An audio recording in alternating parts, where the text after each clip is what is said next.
So you can look at it to be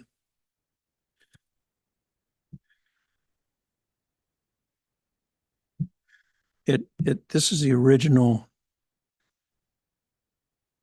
I got it the other night. Columbia River. Okay.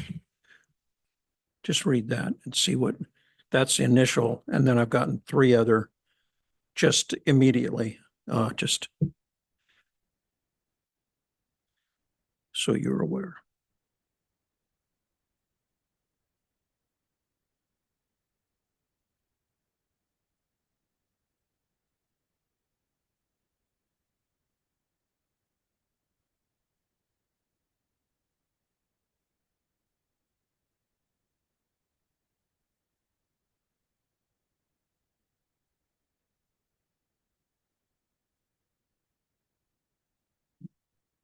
Okay, that's one. Now this one, it just came in before I came down here. And then this one I have not seen.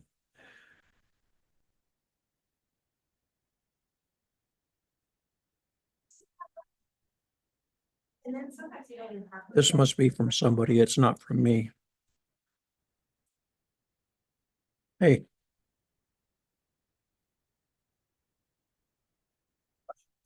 Hey, how are you?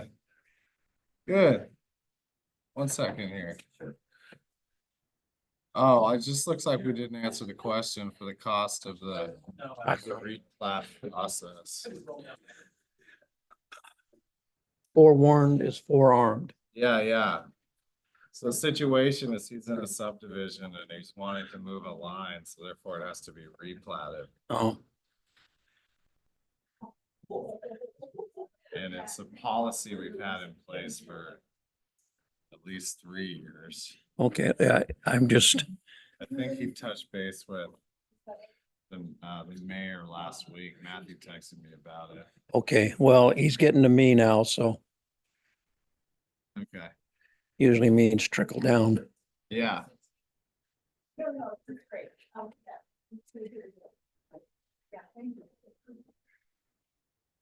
Let me touch base. What's up? Can I help you with? Almost ran into some traffic that we had here. Okay. Semi before. Okay. We were just talking about, did you say it was semi? It looked like it, yeah. Okay. Yeah, it was like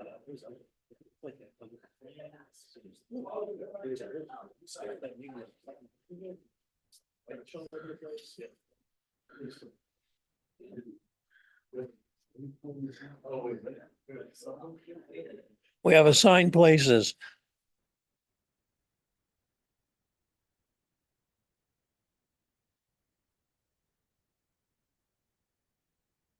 I have a button up here that's underneath each of your seat. And if I do that, you go or down, I guess, whichever direction you choose to go. So you're gonna make this a long one? I'm going to make it as short as possibly, as humanly possible. That's good stuff. That's good news because I've got a large hook. My goodness. I don't know, did you get a chance to hear my voicemail today? Nope, I did not. Let Uh-oh, me tell you. Briefly, since I have you, all right. I'd like to move Federal Street along. Talking with Matt about this, it was his idea to consider an ad hoc design committee, just to like take the old design, walk through, come up with a couple of options in the next, 5 or 6 months. Are you Maybe Klamath council. Falls? Probably. So where your phone's coming in, let me just, So I would like to do that. I'd like to ask the mayor to set up an ad hoc committee. I'd like to do it Monday. oh, Maybe off speaker. okay. That's it. All right, so you want to move federal. I also agree that, So I was thinking about, and you can chew on this, whether you would support my asking the mayor to form an ad hoc committee to go through and come up with a design.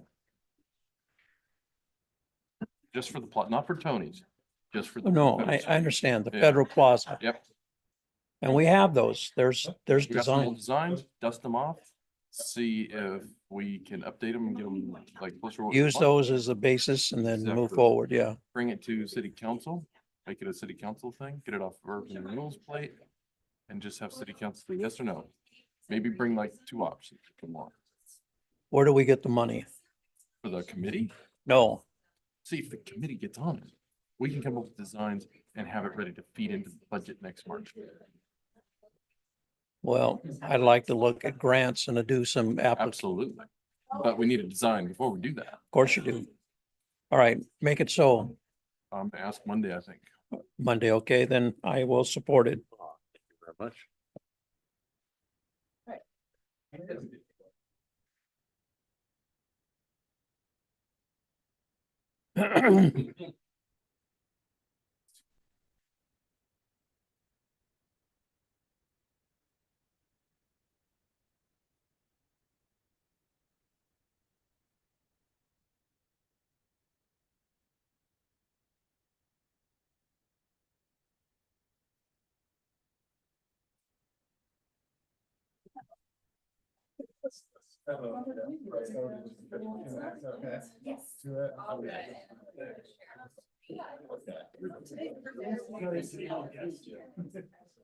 Yes, yeah, don't do Dalles Wi-Fi. No, That's Not stable. outside. Yeah. that's not- but we're gonna get that Hummer stable though. Right. Soon too. We signed a contract, we signed the contract. Our system's really old.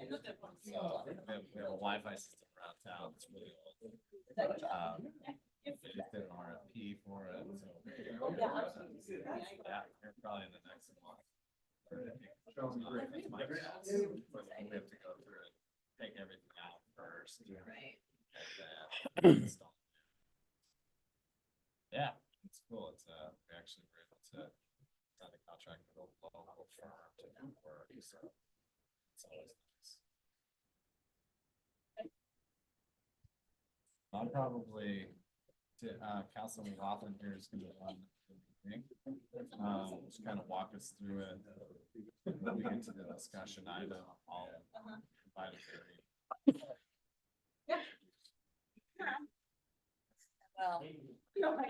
Well,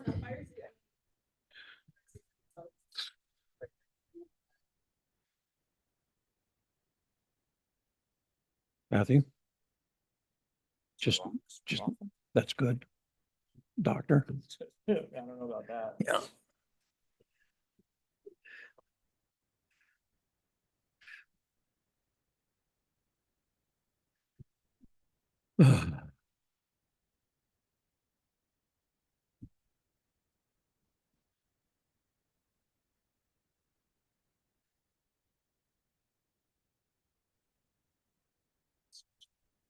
This is a test of the emergency broadcast system.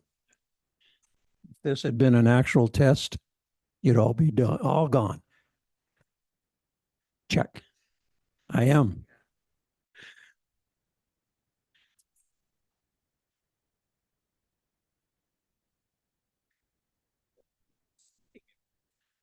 Well.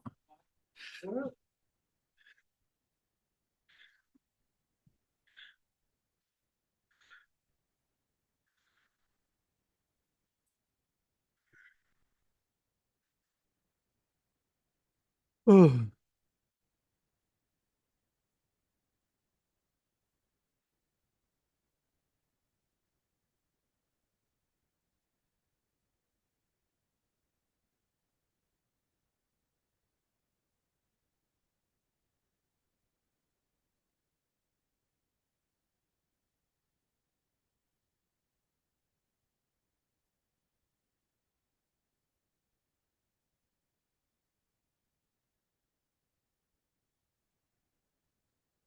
Yes. Where's what?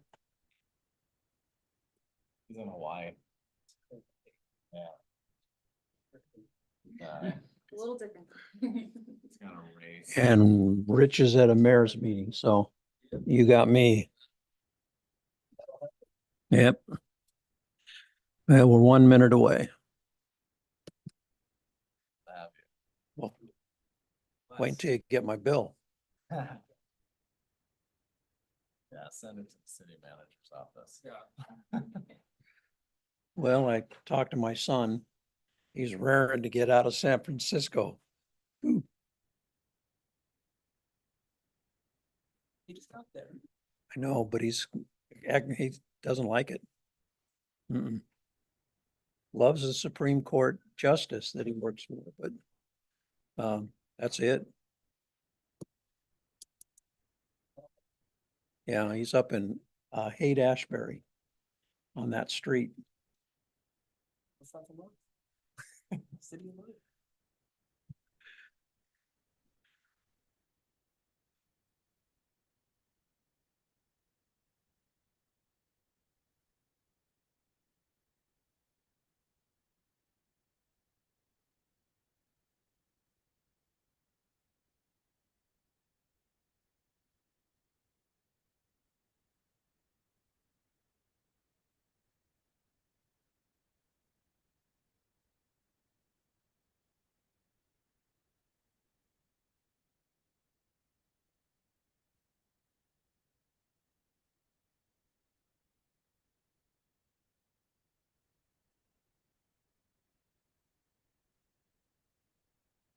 Yes, you.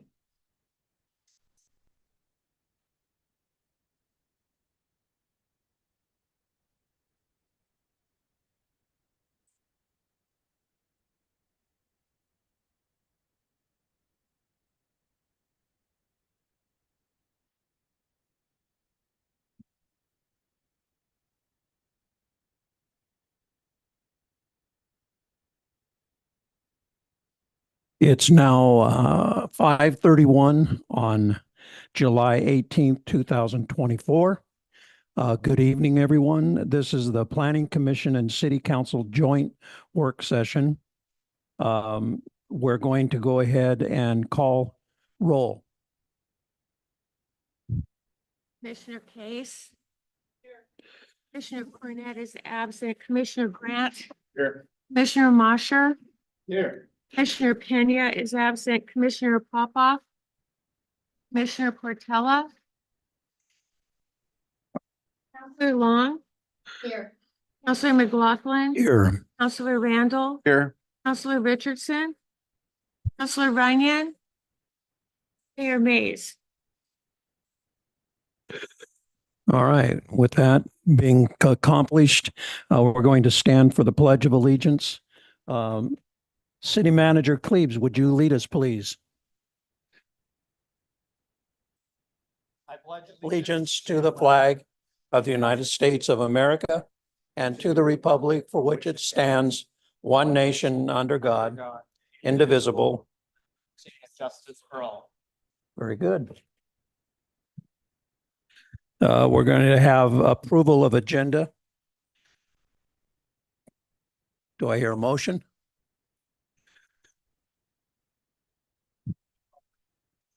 All right. Mr. Popoff, and we had a second. All right, we have a motion and it's been second. Any other discussion? Hearing none, all approved by saying aye or raise your hand. Aye. Any dissent?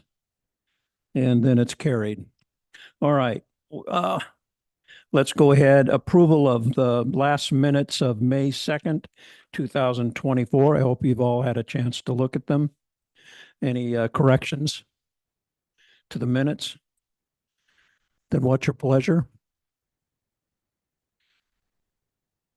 We need an approval. And to be clear, are the minutes from the last meeting that this group had, not. At the work session.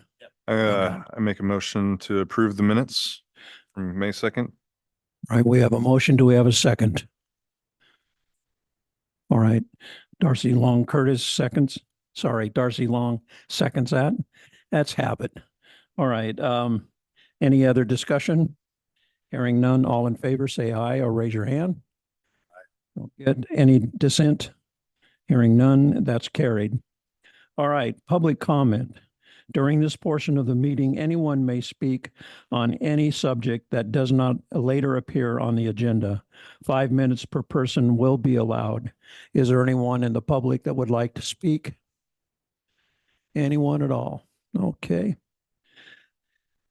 Discussion item number 7, we're moving on in the agenda.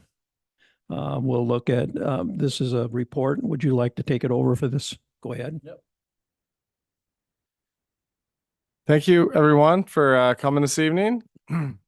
This is the second Planning Commission City Council work session regarding the City of the Dalles housing production strategy. Our first meeting mentioned earlier was on May 2nd. We've held a city advisory committee has held a couple meetings, a couple work sessions on April 22nd and July 8th. As well as having, of course, this meeting, the first meeting we had on May 2nd.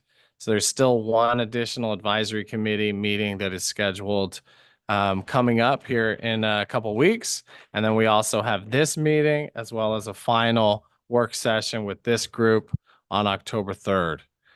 So these meetings are going to culminate with, multiple discussions. Gives us the opportunity, anybody here to opportunity to ask questions, provide input, and to ensure that this process is in alignment with the community's needs. So we are joined today by 4 members of Cascadia Partners. We appreciate that. We have Alex Joyce, who is on the screen, Jamin Kimmel, Lydia Ness, and Lanier Haggerty. So they are here. They will be running the conversation here. I have asked that we can try to keep this thing maybe a little bit shorter than last time. I appreciate everybody's patience, but we're gonna stick to a tight schedule here. So we'll try to move on from different discussion points, but I just want to let everybody know that we'll be mindful of the time. But yeah, feel free. This is an open discussion, and I will let Cascadia take it away.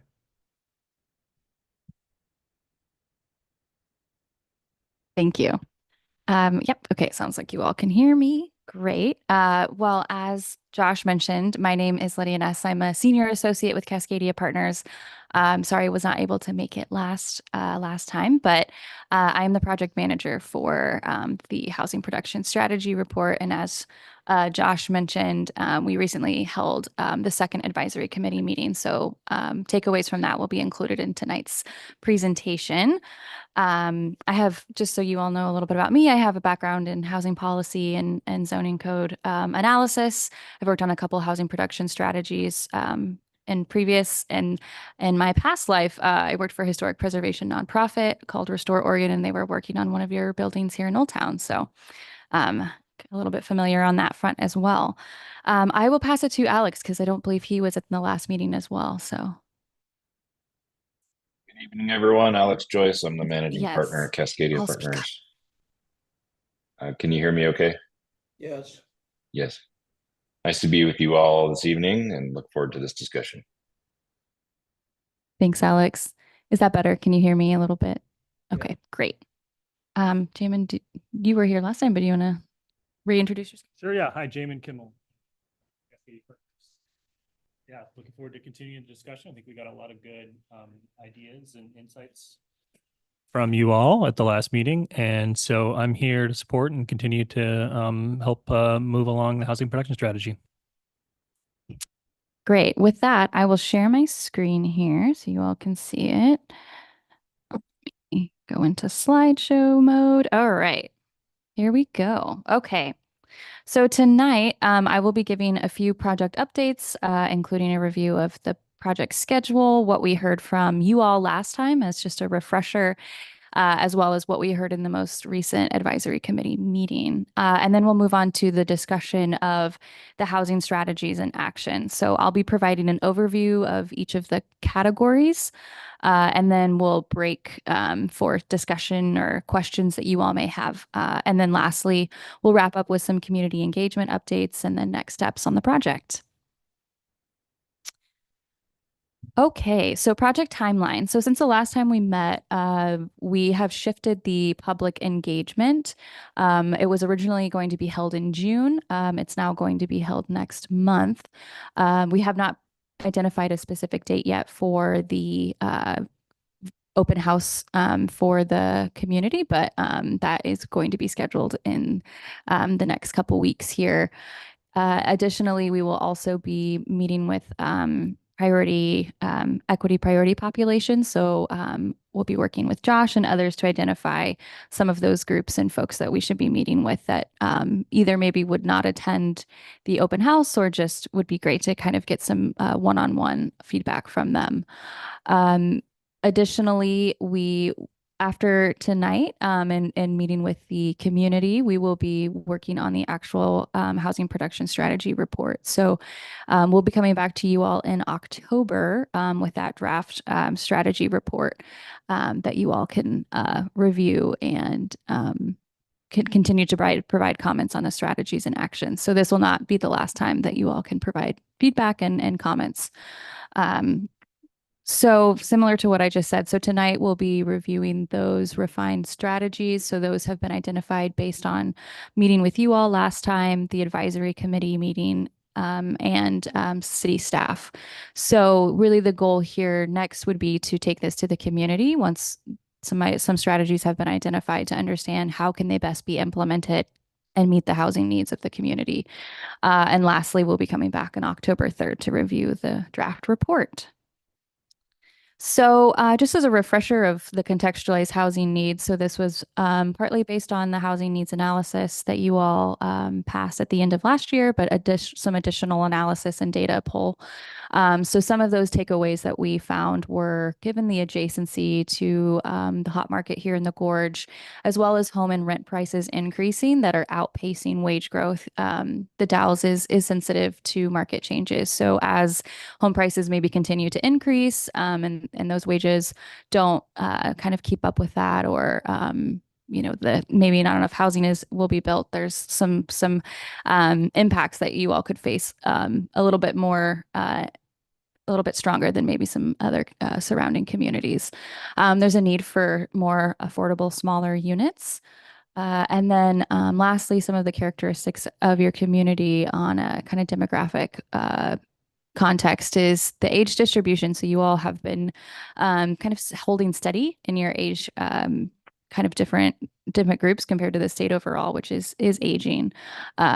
Additionally, you have a higher population of Latino compared to the state, as well as a higher population that lives with one or more disabilities compared to the state. So these are some of the populations that we'll be thinking about as we implement these strategies of how can we best serve not only housing needs more broadly, but also maybe some kind of specific communities as well. There we go. So some key takeaways from the second advisory committee meeting that we held just last week. So generally speaking, the advisory committee, that first bullet AC stands for advisory committee, we're supportive of the strategies presented. Additionally, there are some really great organizations within the region that are working on housing. And so the city really has an opportunity to leverage and work with those partners rather than taking on this on your own. Like you have a lot of folks that are doing different types of housing that can help to implement these strategies and be partners.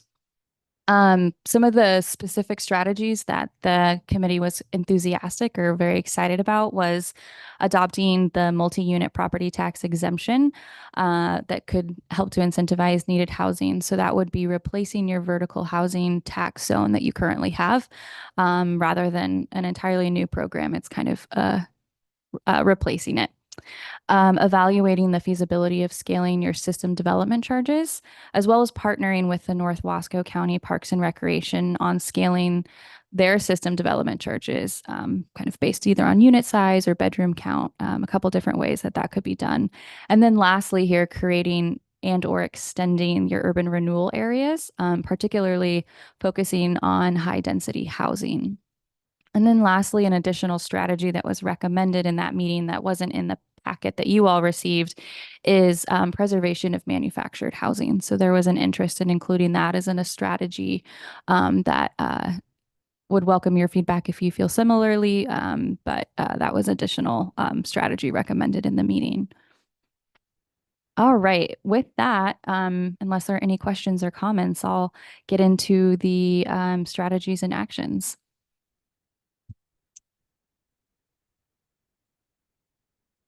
Yeah.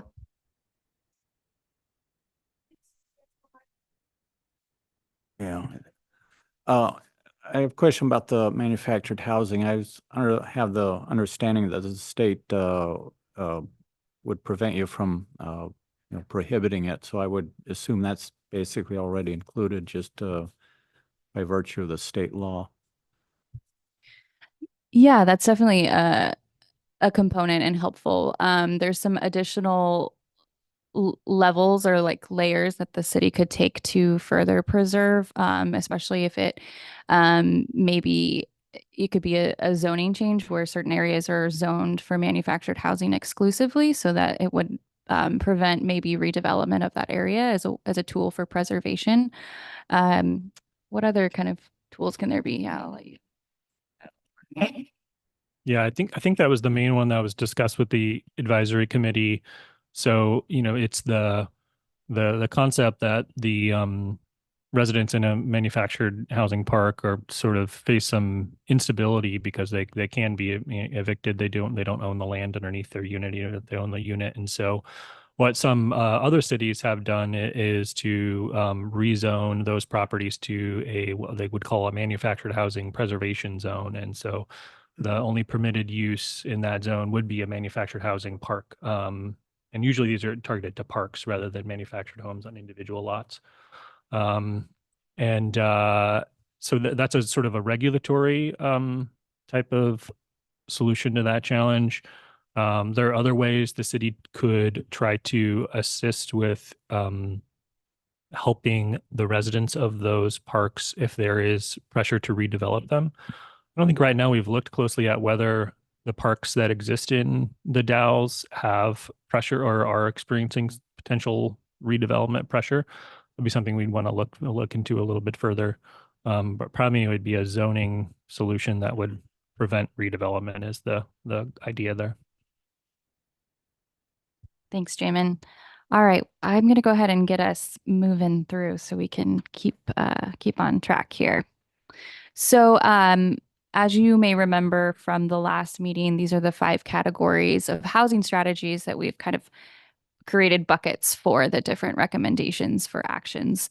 So tonight we'll be walking through each of these different categories. So partnerships, investments, incentives, land, and regulations. And as I mentioned, we'll be walking through, as we walk through each of these, we'll break for discussion time. We will actually combine incentives and investments for discussion. Just the questions are very similar, and we figured that way it could kind of just be a group discussion on investments and incentives. So that will come. All right, partnership strategies. So there are 5 draft strategy recommendations for partnerships. The first one here is convening a housing working group to pursue state funding and implement housing strategies. And you'll see on the right that each of these strategies, and you'll throughout the presentation tonight, will address what types of impacts this strategy may have on tenure, if it's rental or ownership, what income level, and then what kind of housing. So you'll see that throughout the presentation tonight.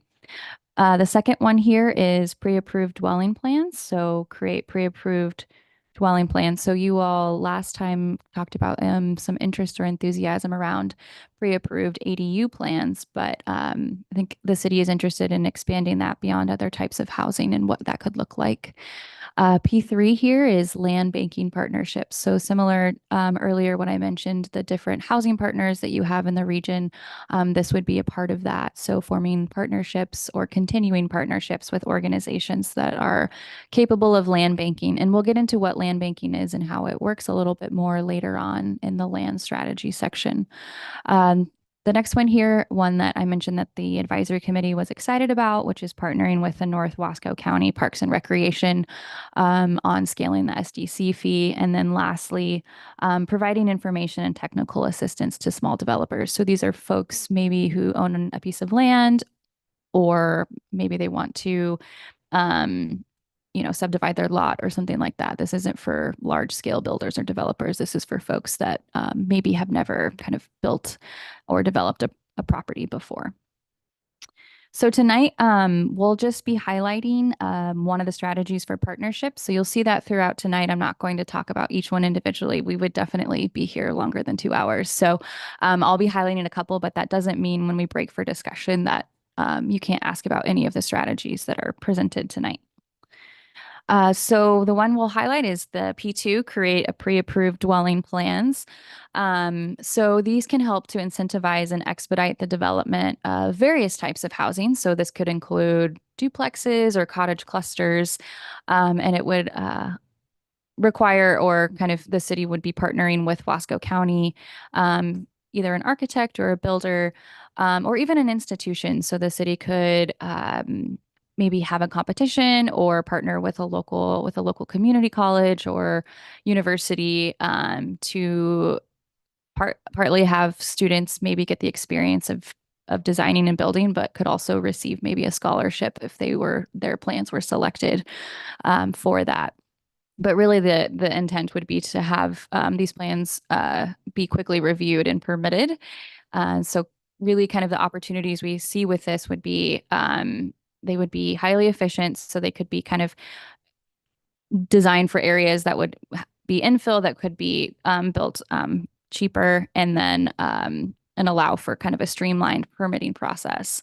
And so really some constraints would just be kind of on the funding side of things to develop those plans, and either if there was some sort of scholarship or other opportunity within that. So that's kind of the constraint. And so throughout this tonight, you'll see opportunities and constraints associated with the different proposed strategies.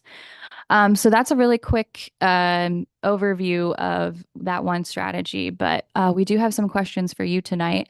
And again, are happy to answer questions you may have, but really, what are the roles that would be ideal to have on a housing working group that can help track and advise housing production strategy implementation? And then are there any examples that you can think of that have had successful working groups that maybe the city could look to? The second question is, what types of pre-approved dwelling plans should the city explore? And then lastly, are there any other partnership strategies that the city should explore? So with that, I'll break and ask for your feedback.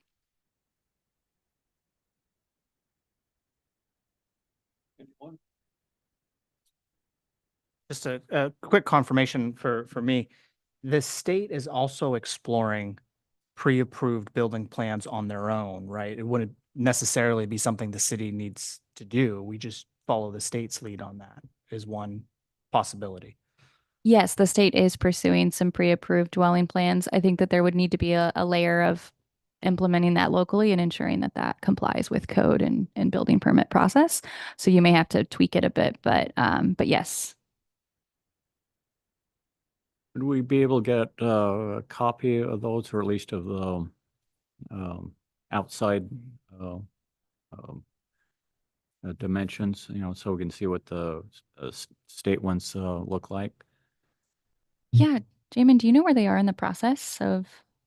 I don't know right now. Yeah, so we can report back on what state those are in. I'm not sure. I know that is a ongoing project, so I'm not sure if they have a draft of the plan available They yet. have to, have complete plans, just, the elevations and a floor plan for the first floor, something like that. Print out on, sheet this size. Yeah, we can look into that and get that to you. Here. So we've talked before about tiny homes and container homes, and if I understood it right, part of the problem there is not so much preset plans, but we don't really have ordinances for them. So I think there is a step before pre-approved plans. I mean, at this point, there's nothing to pre-approve if we don't have the ordinance for certain formats of homes. So that presents a challenge in itself, or a timing and logistics process. Yeah, and I think on that one, and we'll touch on, some container. I think we touched on containers later on. This is more the process is already in place for pre-built homes. Basically, it's a set of plans that the city would have that a builder can go to, a property owner can go to. They can download the set of plans. They can come to the planning department and know that they need to put that building within this property. It needs to have these setbacks. So the plan, basically, our code is already set up for pre-approved plans. You're more talking about like the modular side of things. We need to do some fine tuning to our code to allow modulars and tiny homes. That's a great point, and will be something we touch on. But the idea with the pre-approved plans, they're ready to download, and it's a full set of plans that you can bring into the planning department with a site plan, and you can submit your building permit, and it's supposed to decrease the amount of overall staff review because these plans have already been reviewed. They've already been vetted by building codes. So it should decrease overall time of review for the process. Those would be stick-built homes. They'd be stick built. Yep. And the state has some pre-approved plans right now, but they're more for garages. They do have garage pre-approved plans that if someone were to download this set of plans, come to the planning department tomorrow, it makes that process quicker to go through to have a garage. I think they have single car, double car. They have quite a few options for garages that are already available on the state's website, one of their websites.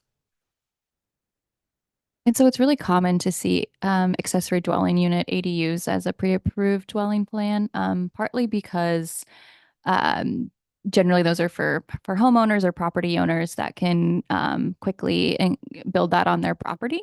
And so really kind of the target audience for these would be similar to maybe an earlier strategy is for folks that own a piece of property that maybe haven't built before, that they could quickly have a duplex site plan, everything ready to go, that they could kind of expedite that process quickly and build. And so that's kind of the intent is maybe not so much for some of the larger builders or developers that you may know in the community, but a property owner that is interested in developing a piece of land that they own. Yeah, and it's something our advisory committee actually had mentioned. They brought up this idea of not just, sticking with, originally when we just started talking about this, we were talking about these pre-approved accessory dwelling plans.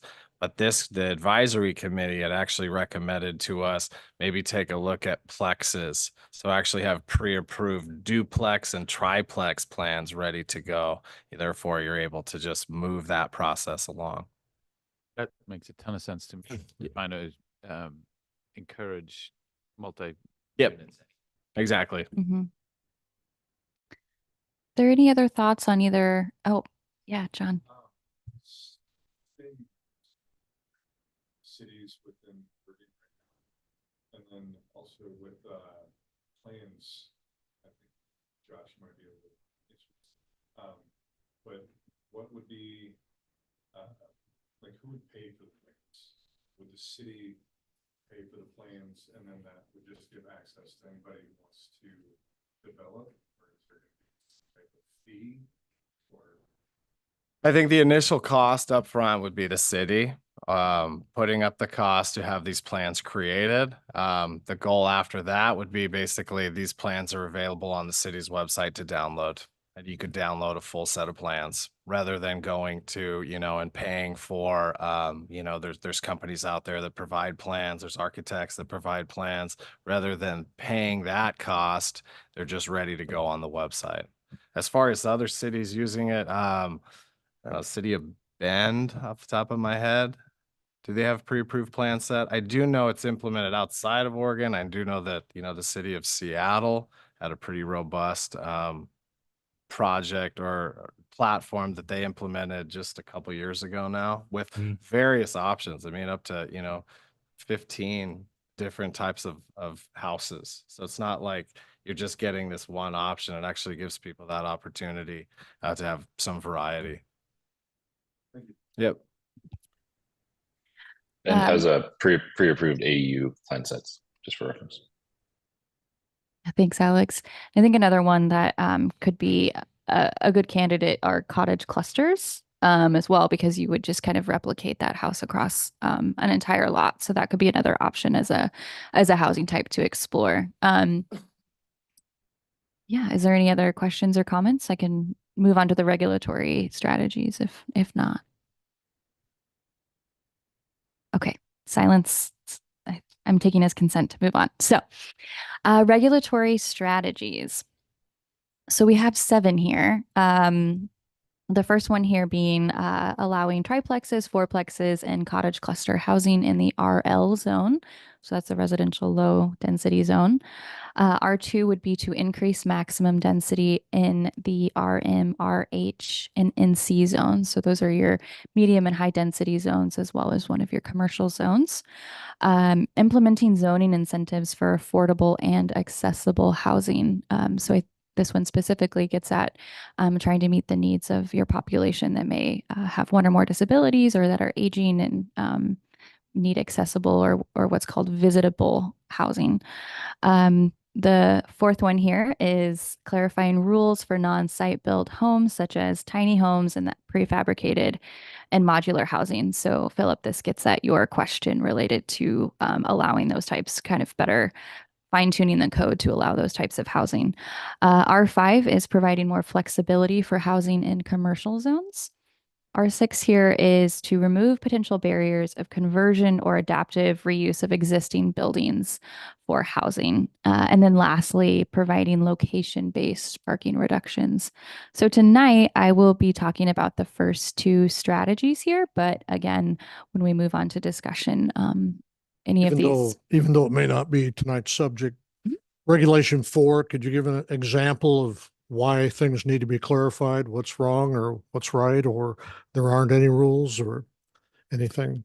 Yeah, so part of it would be to define these housing types within your code. So right now, tiny homes are not defined as a housing type that's even kind of allowed within your code. Additionally, there are specific kind of sites and hookups that you may want to regulate on kind of sewer and water for some of these tinier homes, as well as they can come on wheels, but you can also require that they either kind of build around those wheels so they don't. So it's not. Some of it is kind of like design and kind of development standard related to kind of clarify some of the ways that folks could have those homes on a lot. Do you have anything else to add to that? Yeah. Yeah, I think the main, most of these kind of strategies focus on the zoning code.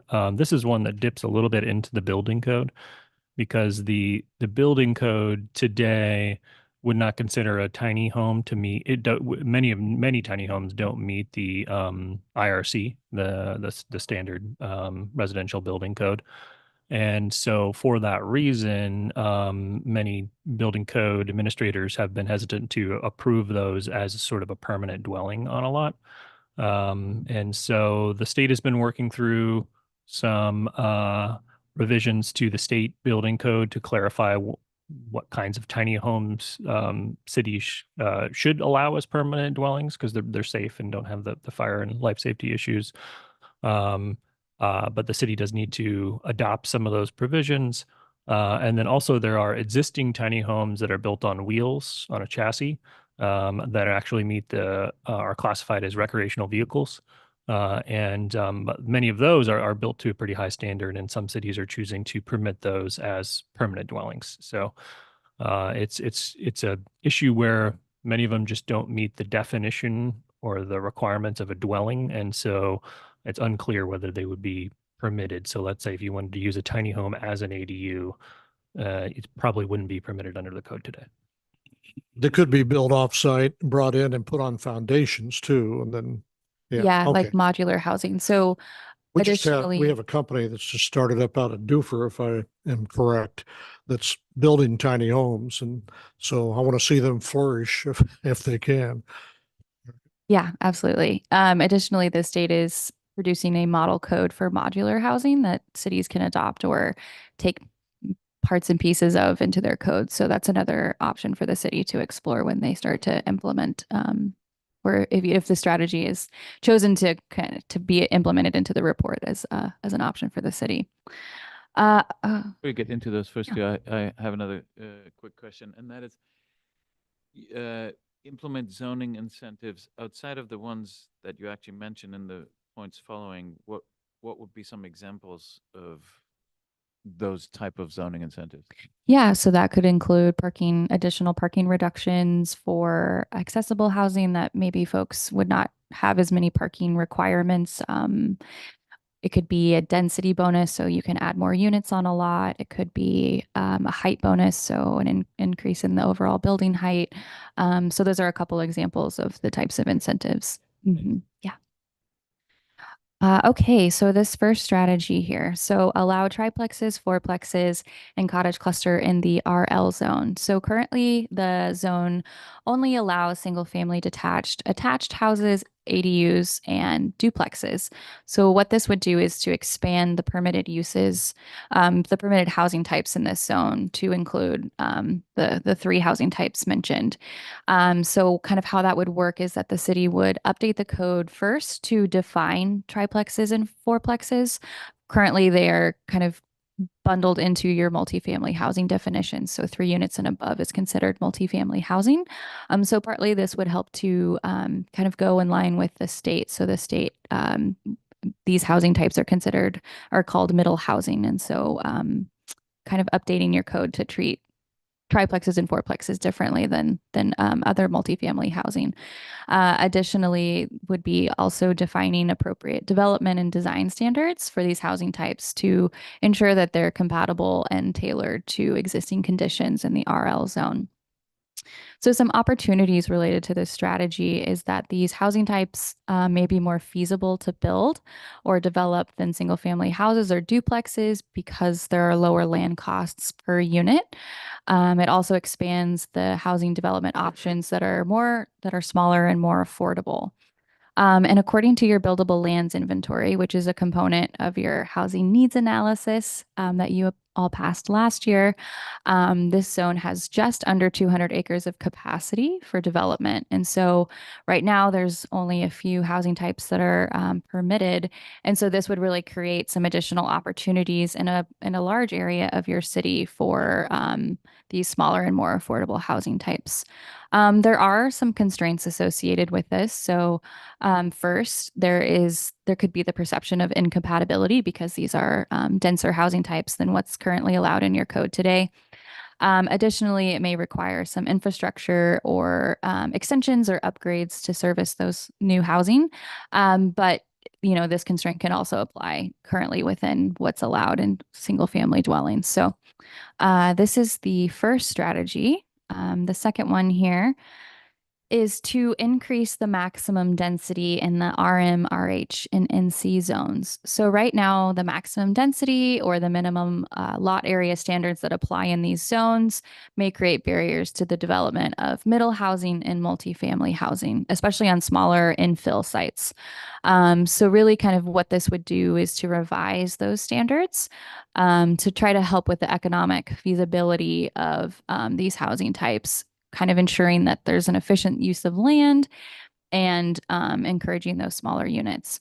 So the specific standards, whether that's density or lot area, aren't proposed at this stage, but it is common for middle housing projects on a smaller infill site in your community to exceed the 21 units per acre that's allowed in the RM and NC zone, and for a 3-story apartment to exceed the 29 units per acre that's currently required in the RH zone. So really, it would be required to have some further study on kind of what the desired housing and building types would be to kind of calibrate those standards in these zones.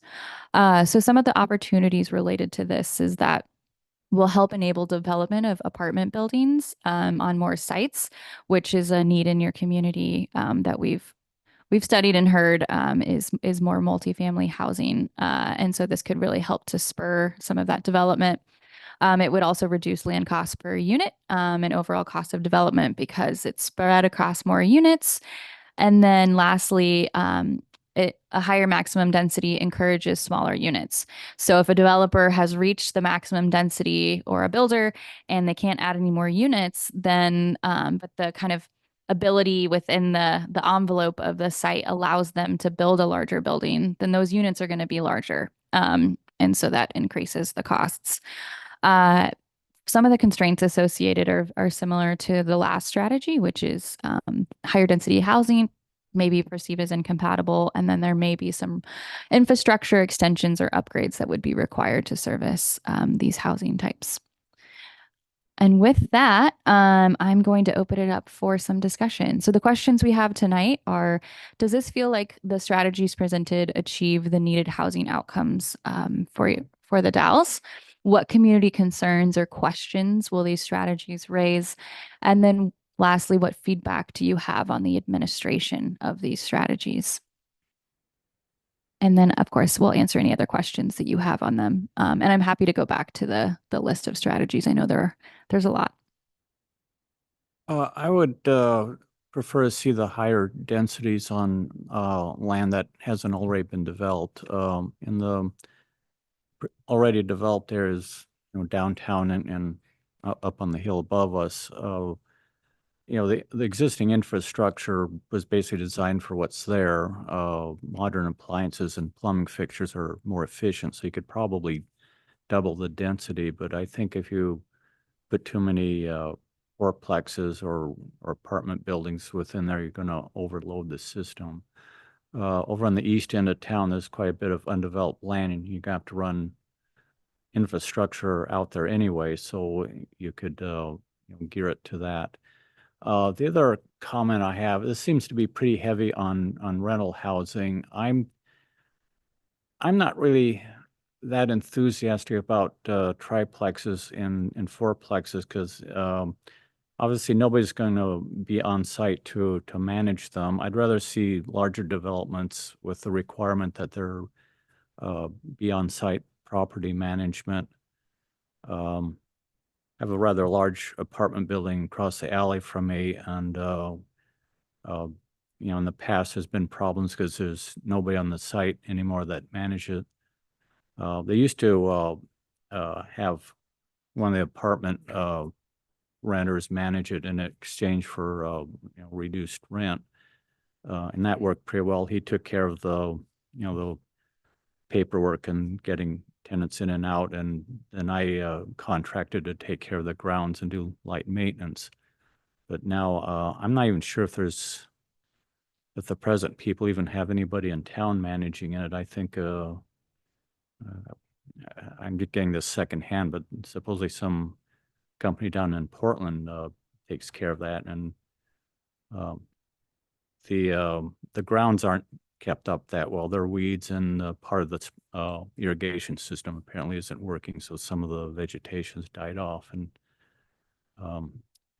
I don't know why they don't have someone on site to take care of this thing, because I know they put a lot of money into refurbishing that building. It was basically a tear down when they bought it, so they completely did almost a gut rehab on it. So I'm sorry, Mark, I lost the thread here a little bit. I just Go back to what's the upshot for well, future development? yeah, I just as far as multi family units, I think maybe the larger developments with the requirement that there be on-site management, so we don't run into the problems that you quite often run into with either with the larger building that isn't being managed properly, or the smaller units where obviously it's not feasible to have someone living on site unless it's the owner. And as I said, in the areas that are already developed, I think ought to limit no more than doubling the existing densities, just so that you aren't overloading the existing infrastructure. Yeah, thank you, Mark. Any other questions, comments?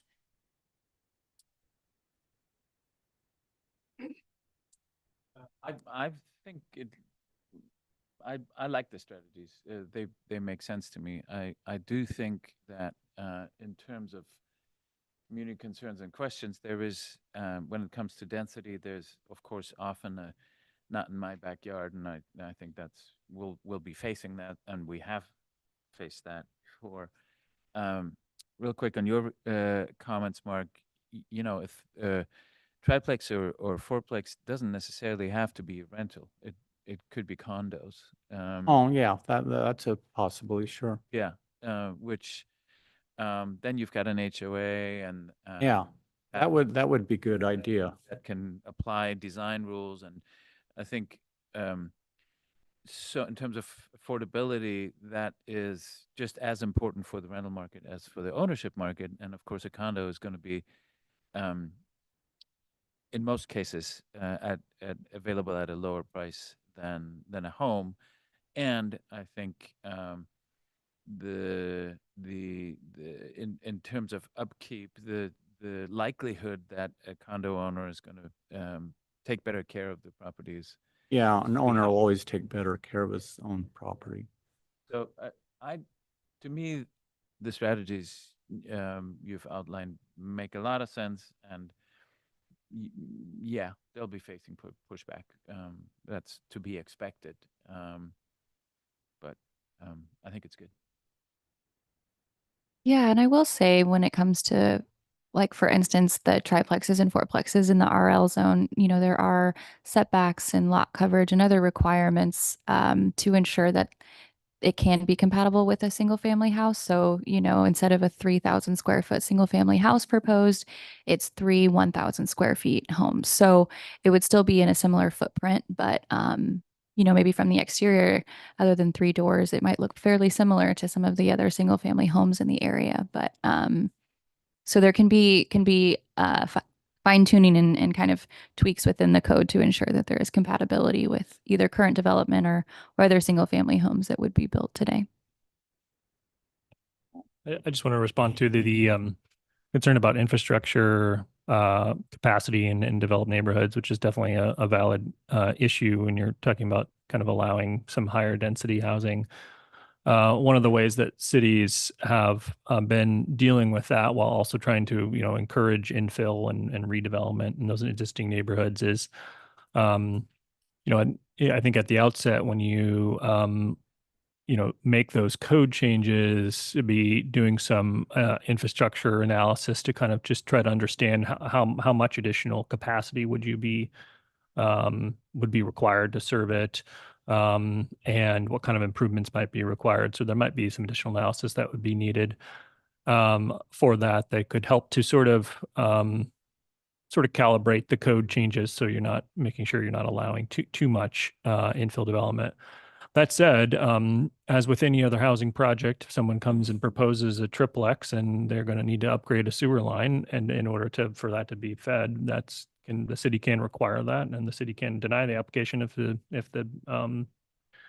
public facilities aren't sufficient. So you have the legal right to do that, even if the housing type is allowed by code. Applicant still has to prove that they can be served with infrastructure. So there are some ways to address those issues that don't involve sort of just not allowing that kind of housing in a broad stroke. Thanks, Jamin. Is there any feedback either on the administration side of things, or do you feel that this achieves the kind of needed housing that's been identified, the smaller, more affordable units, maybe some other kind of needs that you've experienced or know about? Is it possible to flip back to the list of strategies? Absolutely. Yeah.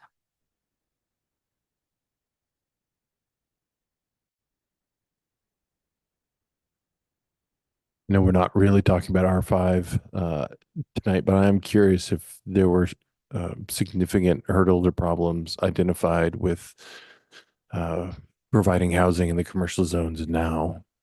I can guess, but that's not really that helpful. Yeah. So part of this strategy is to so kind of in your zone and in some of the different commercial zones that you have, it's either the entire ground floor must be a commercial or a retail use, or 50% of it. And so there may be areas within your city that maybe commercial isn't as viable. And so maybe highlighting, there's ways of highlighting or kind of identifying certain kind of nodes or areas within your city that you want a concentration of commercial and office and retail, but kind of nearby or in other areas that right now require ground floor could be expanded to allow for fully residential. So those are kind of ways, I mean, sometimes it can be difficult to have a mixed use on the ground floor in areas that either are kind of have struggled with commercial development. And so this would be kind of trying to identify where are areas that you want to see that concentration of commercial or retail. And then other areas that maybe it's better suited for just residential or giving the option to have residential on the ground floor. Yeah, I think a lot of it is perception too, and overall design of how cities have designed for years, you know? Does it make sense to have a residential, a front door on Second Street? You know, a Second Street where our businesses are located? Is that, something that a city wants to see in their urban fabric? But creating right now how our codes read, our general commercial zone was required permitted commercial uses on the ground floor does not specify how much of the ground floor. It's just a basic permitted uses. So there are being able to define it a little more with some type of floor area ratio consideration of how much of the ground floor needs to be commercial. Maybe it's commercial on those front arterial streets, on those main streets, and if it's a corner lot, it's a corner, a corner commercial lot.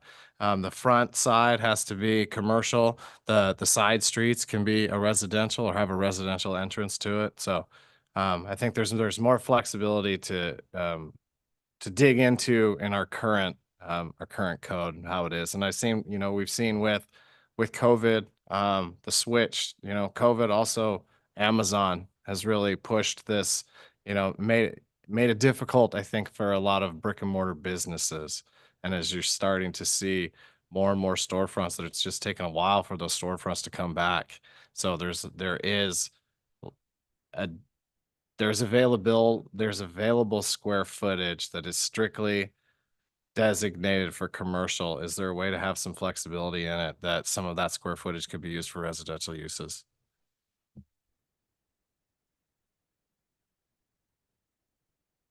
Thanks, Josh. All right, I'll keep us moving then on to the next set of strategies. Okay, so the next section here are incentive strategies. So we have 4 here that are proposed. The first one here is to adopt the multi-unit property tax exemption to incentivize needed housing. As I mentioned earlier, and we'll get into it a little bit, is to replace your vertical housing tax zone that you currently have. That is a tax incentive today. The second one here is to proactively pursue. So the state recently passed a new revolving loan fund and to help identify a candidate project. And so this is a really great example of a strategy that ties into in your partnership strategies. If you had convening a housing group that maybe one of the first tasks would be to identify that project and to pursue that state revolving loan fund. The third one here is to evaluate the feasibility of scaling your system development charges. So that could be based on unit size, number of bedrooms. There's a couple different ways that you could scale those fees to kind of recognize that maybe not all units have the same impact. A 3,000 square foot home versus a 1,500 square foot home maybe isn't going to have the same impact on your systems. And so can you kind of scale that based on that impact?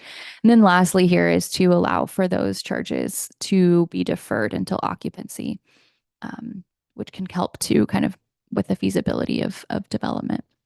So tonight, I will be highlighting the first one here.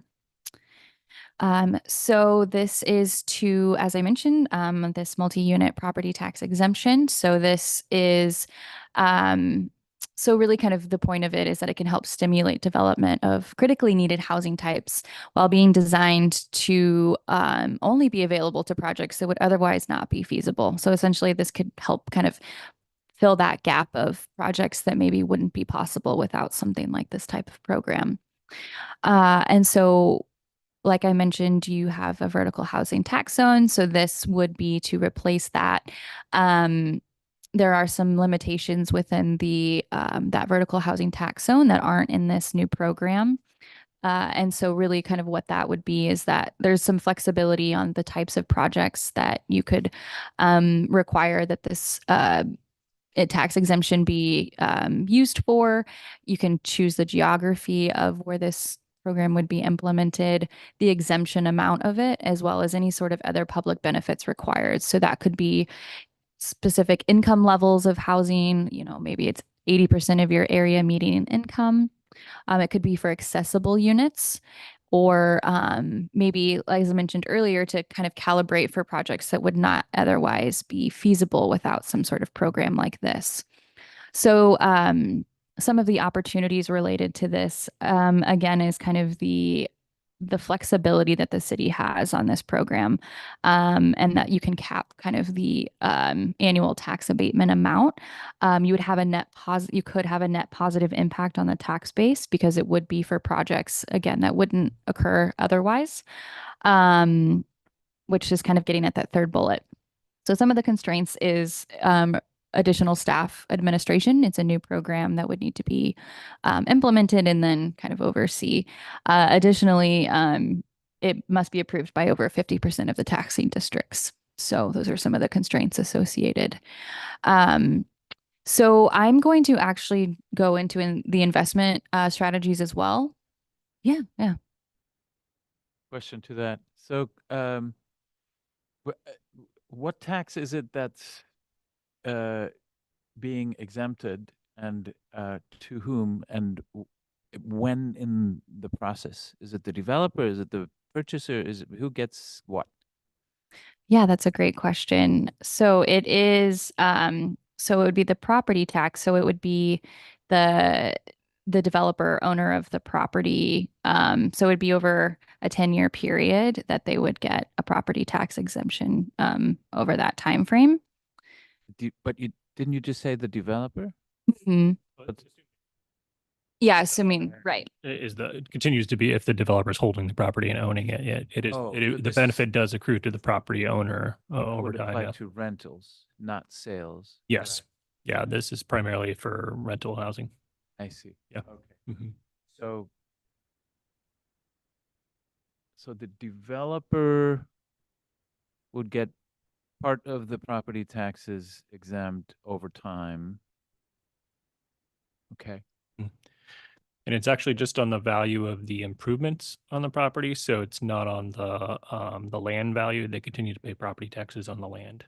Okay. Um, So it improves the ROI, but it doesn't really stimulate the capital investment in developing, right? Because it happens later. Is that correct? Well, if they build it into their pro forma and they assume that they're course. not paying us as an operational expense ongoing, that can make the difference between a project looking not attractive and infeasible versus a feasible project. Yeah. And so if it wasn't a rental, but a property for sale, how would that play out? I think this has been used exclusively for rental products. Yeah. Yeah. I'm not sure how it would work. Like, for example, with a condo project, I'm not sure if that's ever been done. Maybe Alex could chime in if he does know if that's been done. He's raising his hand. There he is. Yeah, I can chime in. Since the benefit flows to the owner, it would benefit, individual condo owners, and thus it wouldn't really be an incentive to the developer. So the project is unlikely to be enticing to the developer to build initially. So that's why it's legally it would be fine, but it's doesn't really help the developer who's the first one on the scene to build the building in the first place. So it doesn't really move their needle, though. So it wouldn't really influence their decision. So that's why it's been used to improve the development feasibility for market rate builders building rental multifamily And in this environment where the cost of getting a loan has more than doubled, this tool is sort of uniquely helping to move projects along right now that would not otherwise move along. That we're seeing that across the state.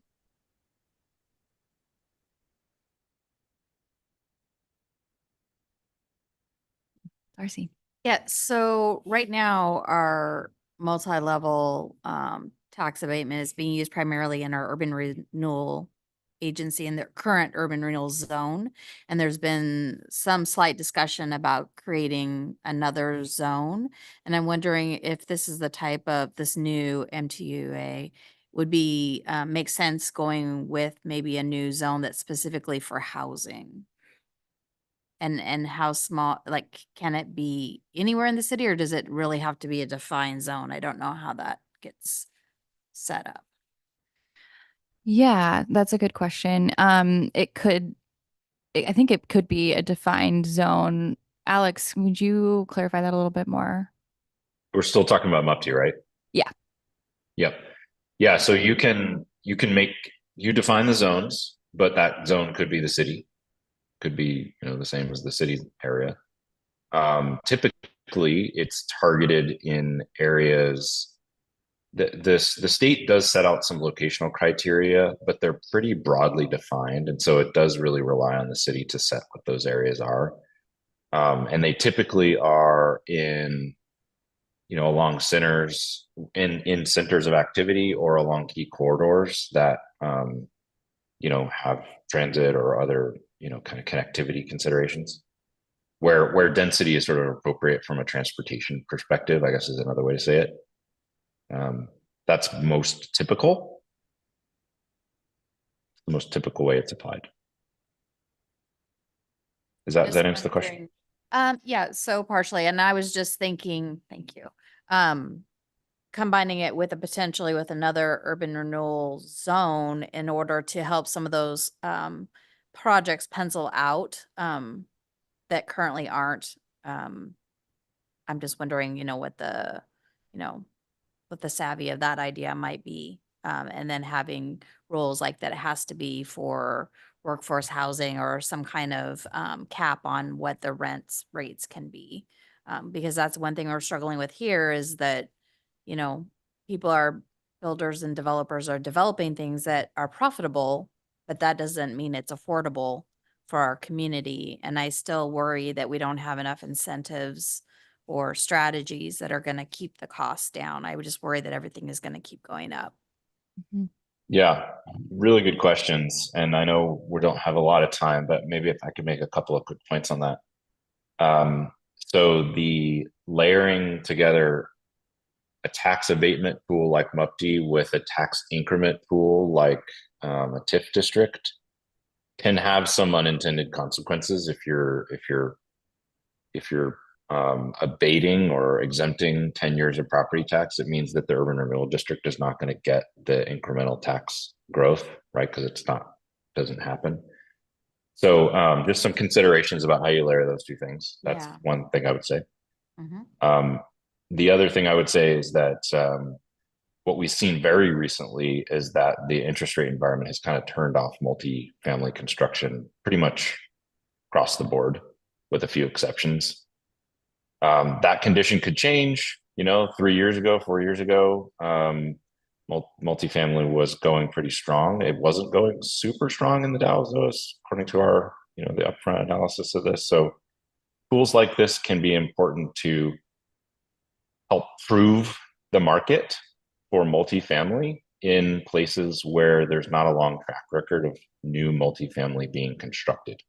And that's very important because the decision about whether a project gets the funding it needs to get built or not often comes down to the underwriting process of a lender. And if a lender can't point to another project that has happened that's similar nearby in recent times, it's really hard to get a loan. So these types of tools are helpful to get precedents and comparable projects going. And then they're not a tool that you need to commit to for the rest of, eternity. they really are intended to help jumpstart market activity, prove the market faster than the market would be able to prove itself. Hopefully that helps. Yes, thank you. Thanks, Alex. All right, I'm going to keep us moving through investment and then we'll break for any other questions you all might have or answer our questions. So the 5 investment strategies proposed, the first one here is to explore implementing a construction excise tax for an additional affordable housing revenue source.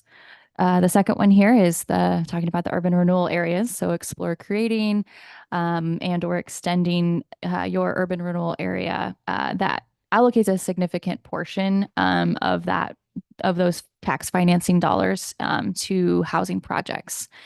The third one here is to create a downtown strategic plan that includes a focus on housing development and investments.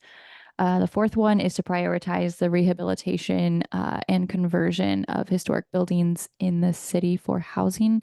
And then lastly is to continue to target and prioritize infrastructure to support housing. So we're going to talk about 3 of these quickly and then can ask some questions.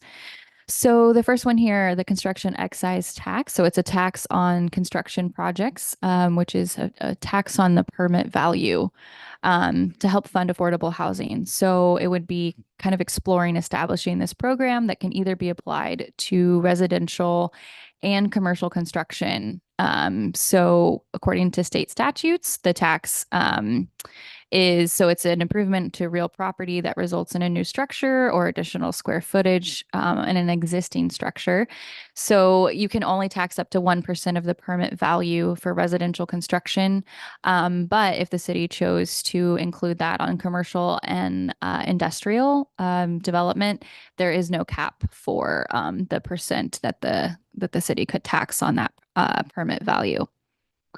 So some of the opportunities related to a program like this one is that it would allow for a dedicated source of revenue for housing programs. So you could invest in, you could provide grants or other kind of funding opportunities for affordable housing.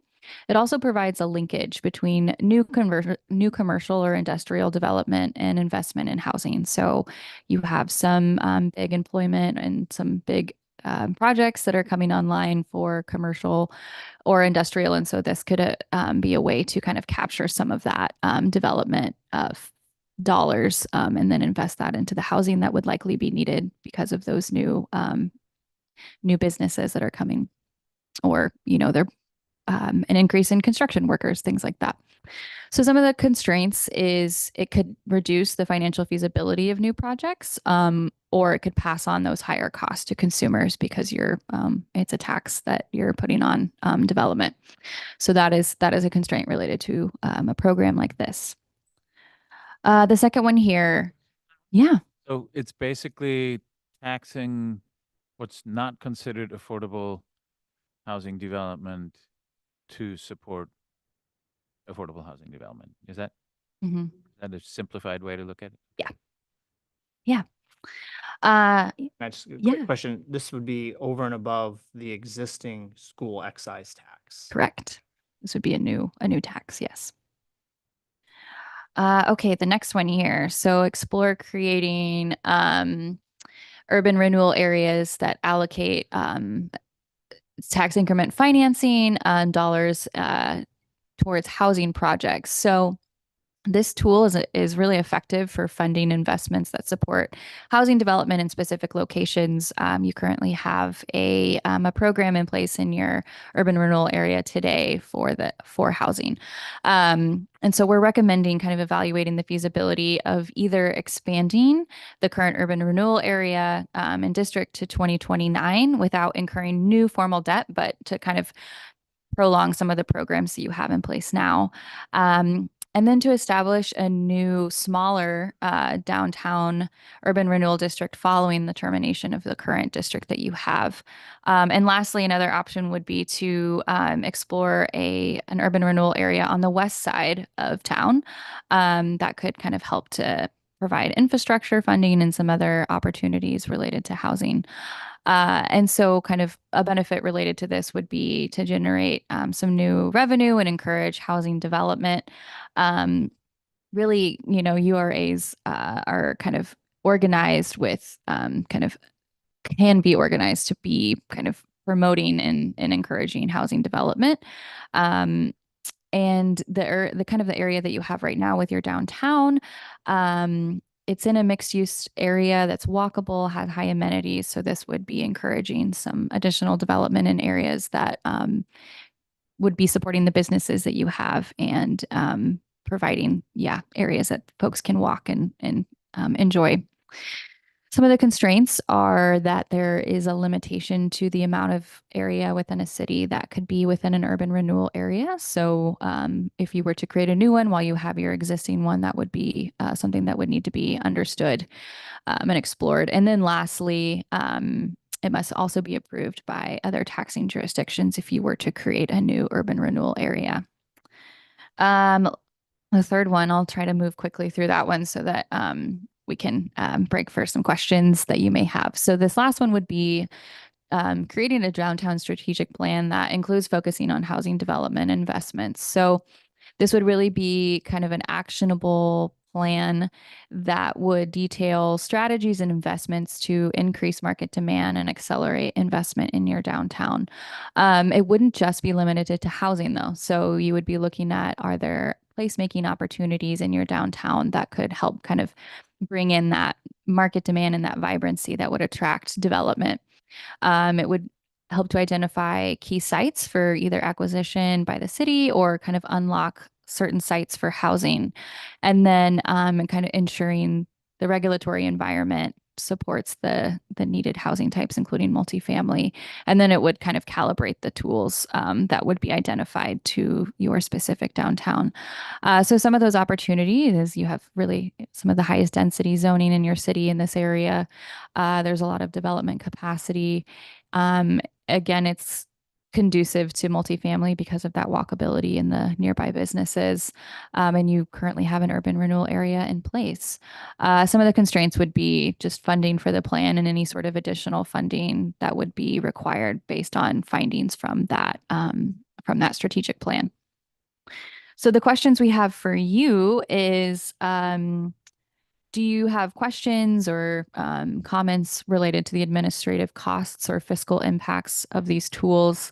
What is the staffing impact? And then do you see anything missing from this list of incentives and investments?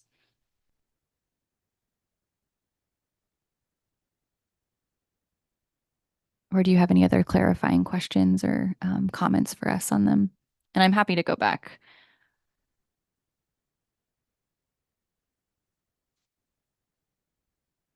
Oh, I got a couple of comments.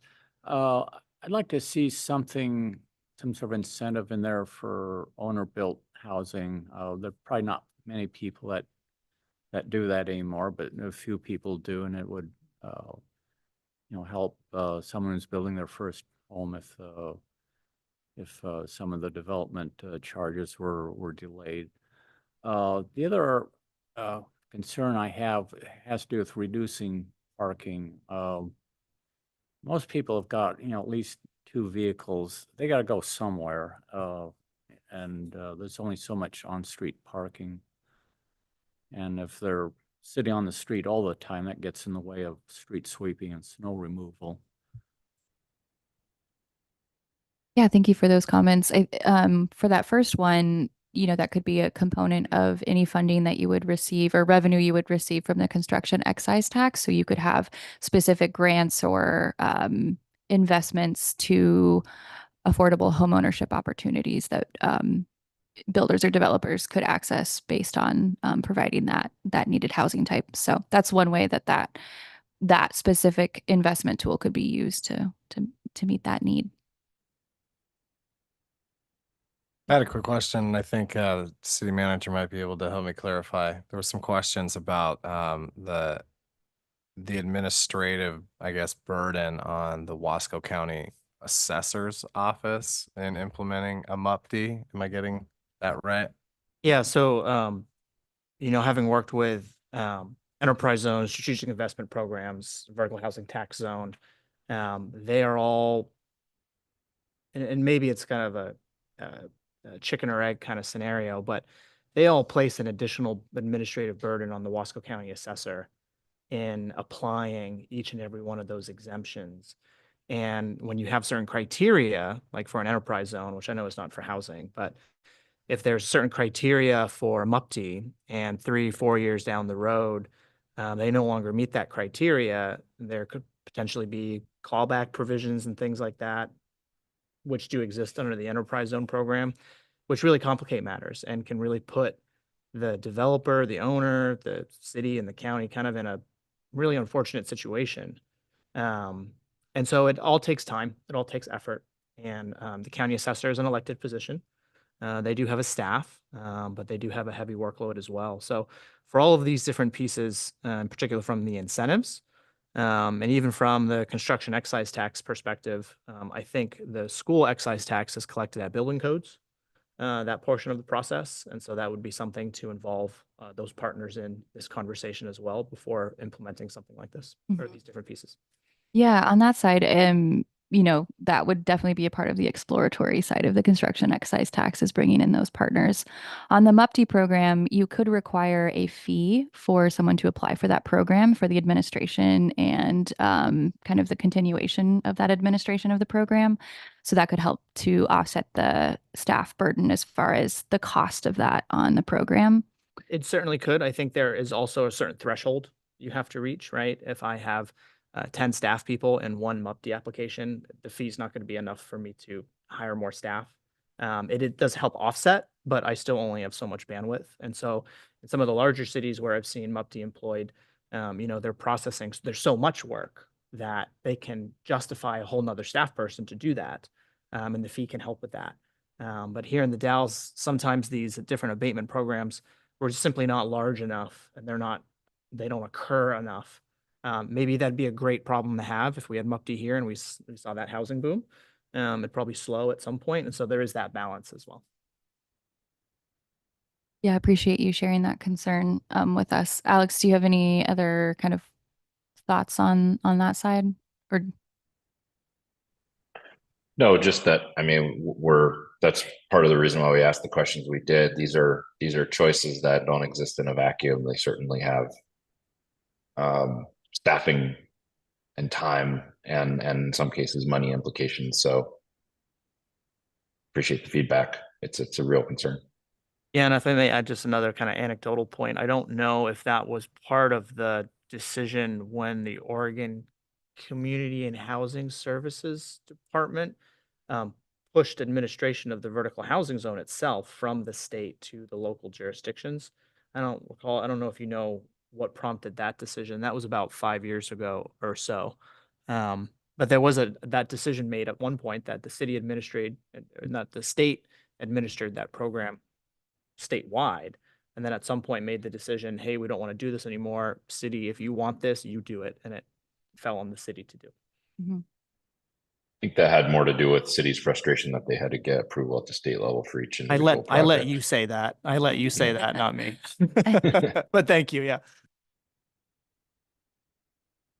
So I just have a question on the construction excise tax. Has that stunted any development for other cities that have gone to use that? Because I mean, I wouldn't want to see an imbalance of development going just towards affordable housing. I'd like to see, if somebody wants to come through and make, starter homes or something like that to where, they're getting taxed. And I think that would just kind of push, that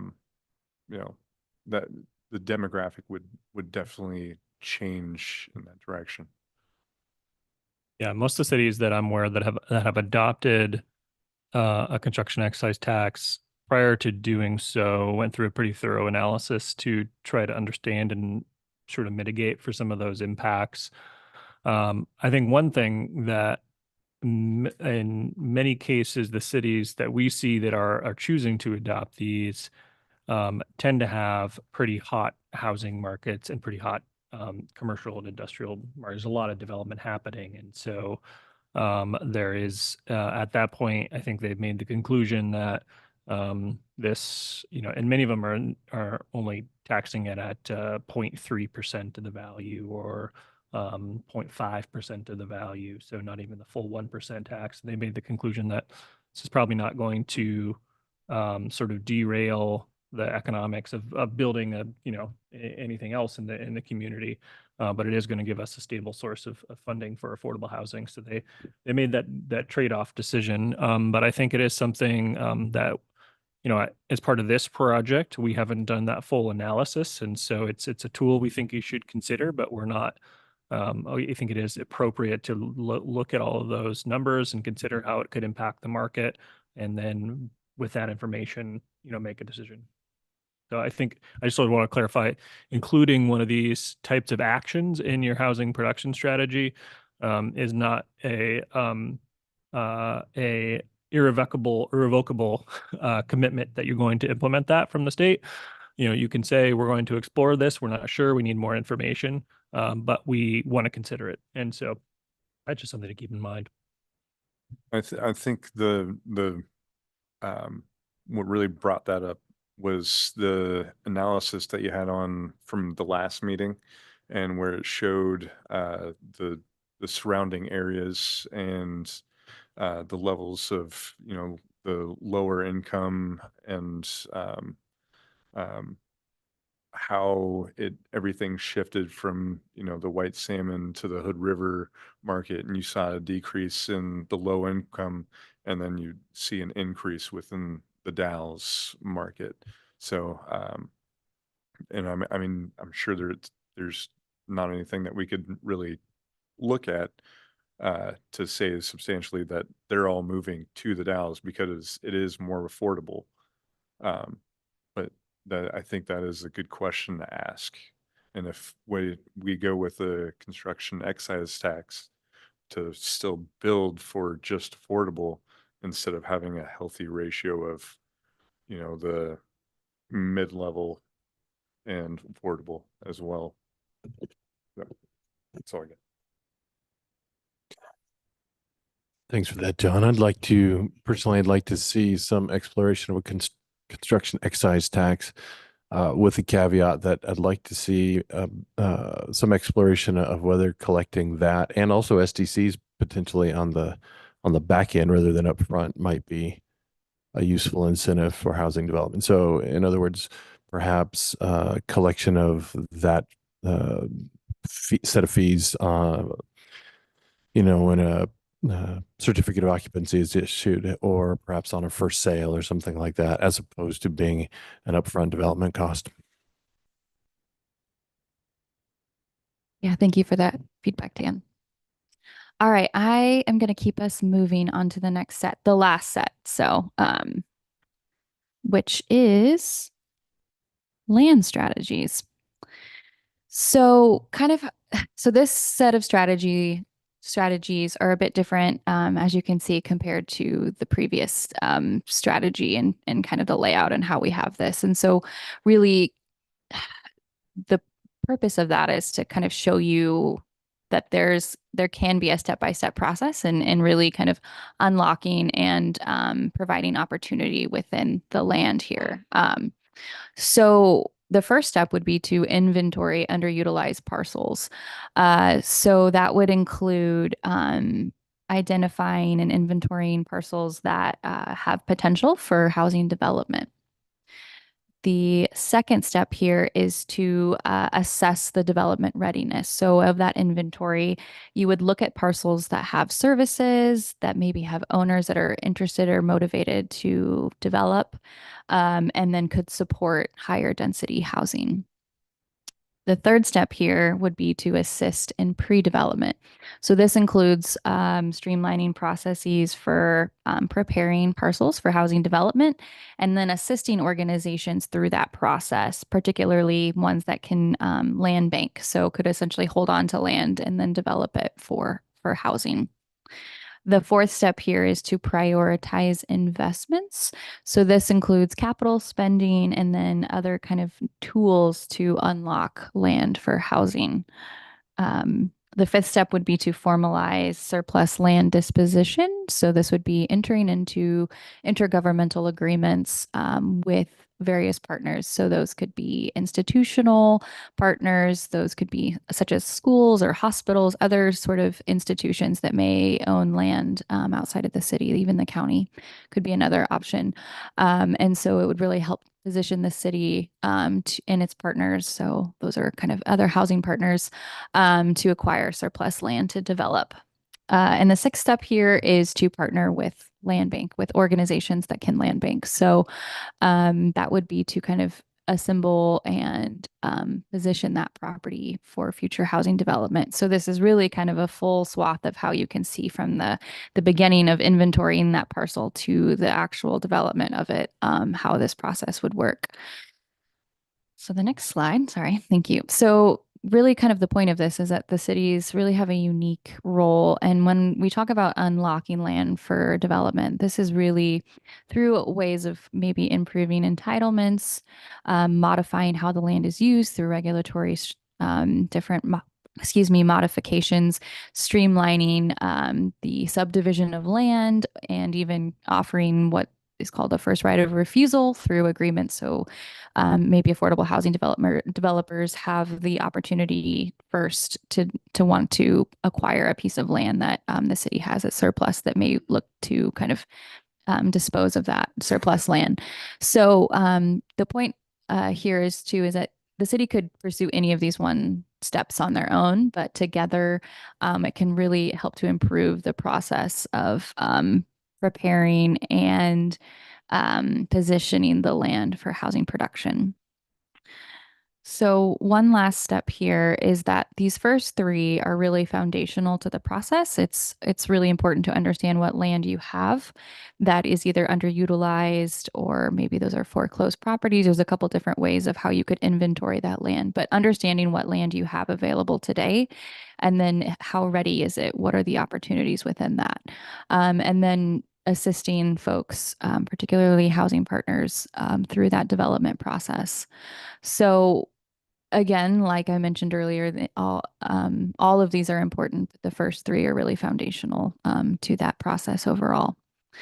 So that is a really quick overview of the land strategies. And so the questions we have for you is the city ready to take a more proactive role in identifying, assembling, and preparing land for housing production? Which agencies or organizations should the city partner with that may have land or would be willing to partner?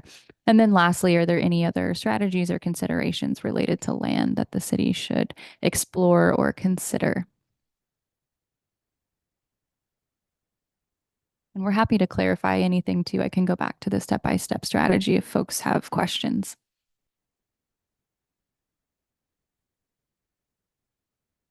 I think putting together an inventory of surplus land would be a good idea. I know the school district has about 100 acres in the Columbia Hills area.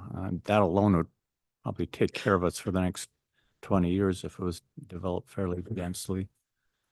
And there are other parcels around too, I'm sure.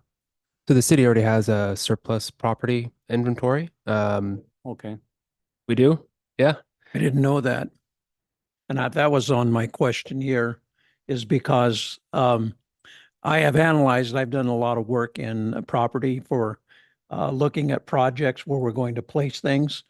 And I discovered that there were small parcels throughout the entire city that are landlocked, really undevelopable, and for usage because of their size and location. So I've never seen a list. Yeah, I have a list and a map, and I worked really closely with the planning department at putting that together about 2.5 years ago. I can send it out to council later tonight. No problem. I don't know what it means to be underutilized land. Well, I can give you some. I was asking her. I can give some suggestions. Howe Park is located in a residential area, and it's a tennis court that's been abandoned. Basically, it's underutilized and under-resourced. That is a primary piece of property in a residential area that could be developed easily into housing. Another at the top of 14th Street is the reservoir that sits It's been there for 50 years since I've been here, and it's underutilized. It's used as storage by Parks and Rec, and they park vehicles up there. But that would be a tremendous housing development right in the heart of our city. Why is it sitting there, not being, at least being explored for possibility? So those are two examples of underutilized parcels in our city. So more generally, is there more of a standardized list of criteria that are, we would typically use to evaluate whether a property meets the standard of being underutilized? Yeah, there's a few different ways that that you could do that if you're kind of looking at a citywide analysis and trying to identify what those were. I mean, I think those are great sort of anecdotal examples of what we hope would probably rise to the top when you did that kind of analysis. But one thing you could look at is the value of the improvements on the land and related to the value of the land itself. So if the value of the improvements are relatively low relative to the value of the land, what that tells you is there's not a lot of high value buildings on it, or no high value building, and so that's a good way to sort of isolate. Okay, this property might be prime for redevelopment. And traditionally, has this been the role of cities in Oregon to take this sort of a lead approach at coordinating efforts to organize the development of land within the city? Or is that more of a function of thinking of like Mid-Columbia housing and, maybe even federal projects? But I mean, I'm not from Oregon, so I've only been here for about 4 years. So I guess I'm asking with sincerity, is this typically something that cities do or have done? I think cities vary in how active they are doing it. I think some of the larger cities do this in a less formal way pretty actively. I think it's more common within certain areas where they know they'll have funding to acquire the land. So particularly in urban renewal areas, there's often then an inventory done, and you're really sort of targeting certain sites you're going to acquire. Citywide doing that, I think, is a little bit less common. But I think it's something that many cities are looking at, is how can we play a more active role in facilitating this process, because we have a unique role as a city, having a lot of the information available to us, being able to be a convener of the multiple different kinds of partners who could end up with the land. So it is an administrative burden, and it's staff time to try to sort of play this more proactive role. But I think it is something a lot of cities are looking at. Thank you. Another possibility is, if you travel around the city, there's zombie homes that are all over the city. And that's caused by foreclosure. It could be caused by absentee ownership. Whatever the reason, those pieces of property are standing empty. Usually that's where you have people that will settle in there, and that's where they have issues with police. So is it a function of city to try to promote banks, lending institutions to turn those properties over because they're just sitting? And that would also help our problem with finding more affordable housing, more housing within the city limits, if we just maybe put pressure on institutions. I don't know. It's just a thought. Yeah, thank you for that. Alex, you have your hand raised. Yeah, thanks. Just talking about kind of how common is this practice. I think it's helpful to think about how this process that's laid out here is not dissimilar to a buildable lands inventory that's required by state law. Really, Oregon is and remains kind of a pioneer in terms of proactive planning around housing and employment lands, making sure you've got sufficient supply.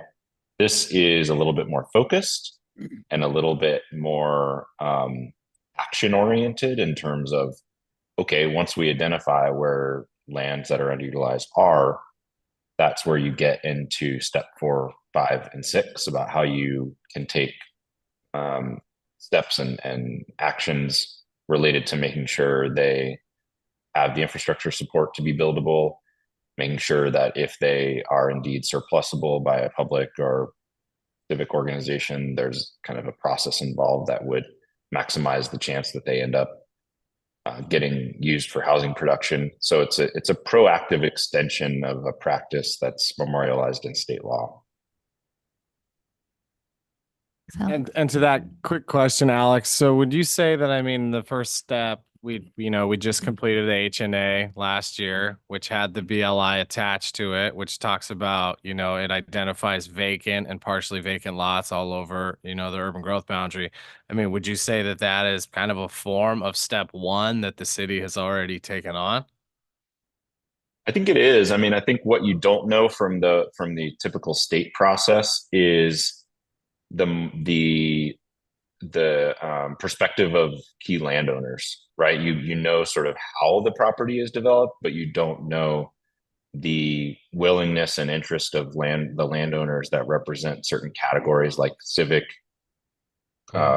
religious, or public institutions, whether or not they need land that appears to be underutilized. And that, I think, is a step that's not memorialized in state law that we're offering, here. That's the assess the development readiness part. So there's an extra wrinkle here that I think adds more value than the typical process. But the BLI is a heck of a good place to start, I think. Yes. Yeah, and I think to the point of the BLI, I believe that the 100 acres that was discussed earlier owned by the school district, those 100 acres would have been removed from the BLI because it is owned by a school district. Excellent and that's point. part of the methodology, right? Yep, it could still be flagged in the GIS. I don't want to get too far in the weeds, but there could still be sort of the technical assessment that would allow you to flag public ownership, underutilized. Maybe that goes on a short list that advances to step 2 in this process, just hypothetically. Okay, thanks. Dan? Thank you, Chair McLaughlin. You bet. My mind, following the first 3 steps makes good sense in, developing a list of actionable or investable properties the city could sort of help streamline and incentivize some development in. But I also wonder if we should be looking to something like the Rand Road project in Hood River, where on a separate track, the city and partners just found a piece of land, identified the need, and just went and got the grants and the funding package and just put that together, and did not necessarily spend a great deal of time, presumably, in analyzing every single parcel they had in their urban growth area, but just found one that worked and bought it, found a partner, and started building. Yeah, so I think that is a great example of using the investment strategy 2, I2, I believe, which is the state revolving fund. So that could be a great opportunity for you to connect another strategy and pursue that grant opportunity with a partner. Alex, you have other thoughts? Yeah, I'm sorry to jump in again, but I think you point out that there's always going to be opportunistic off ramps of this process. If you find something that's super promising and all you have to do is sort of work out an agreement with a willing owner who's interested in being part of the housing production solution, you can exit at step 2, exit at step 3, and find the right partner to build it if it's not necessary to carry it along. So this is sort of a holistic set of steps, but it doesn't mean that you have to follow it through on every single opportunity. Thanks, Alex. Any other questions or comments before I wrap us up? All right. All right. I have two more slides I'll quickly run through. Just so a reminder that our community engagement will be held in August. So the first 2 here that you see in this table, advisory committee meetings. So we'll have one more before we meet with you all again in October. And then we have started meetings with housing producers. So actually talking with folks on the ground who are building and developing in the Dalles and hearing from them maybe barriers or opportunities that they may see. But in this next month, we'll be meeting with up to 4 groups that are kind of prioritized for residents or maybe other folks that are related to affordable housing or manufactured home parks. The Hispanic, Latino community and young families are a couple of areas that we're looking to meet with folks. And then we'll be holding a community virtual open house in August. So we'll be following up. And by we, I mean Josh, to let you know when that's being held. If you all would like to come and hear from folks or just have another opportunity to contribute your thoughts and feelings on these actions. Next steps and some other ones. So the next time we meet, we'll have a draft housing production strategy document.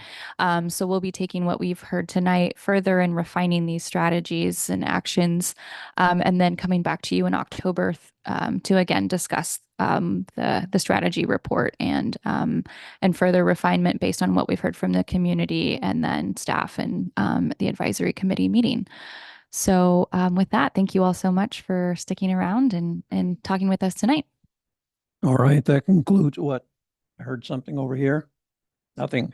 That concludes item number 7, discussion item. Any staff comments or project updates? Ask just a quick question. Sure, of course. So you identified young families as a group that you're going to reach out and talk to. I'm just curious, is that with and without children? So like there are a lot of people in their 20s and even 30s that haven't really settled down and started families. I'm always curious. We haven't heard a whole lot about what kind of housing they're looking for. Yeah, that's a great question. And I guess I would ask if you have recommendations of either folks or maybe community groups that we could reach out to interview. And if you have a recommendation, it sounds like maybe families that haven't had children yet that maybe are looking to. Or... My kids are in that age group, so Mhm. that is why I was thinking, and they have a real different need, or they've expressed what that they want is really different than what people my age think. So Mhm. if you're interested, I could connect you with either my daughter or some of their friends in that age group. Yeah, that would be great. Thank you. Any other questions, comments?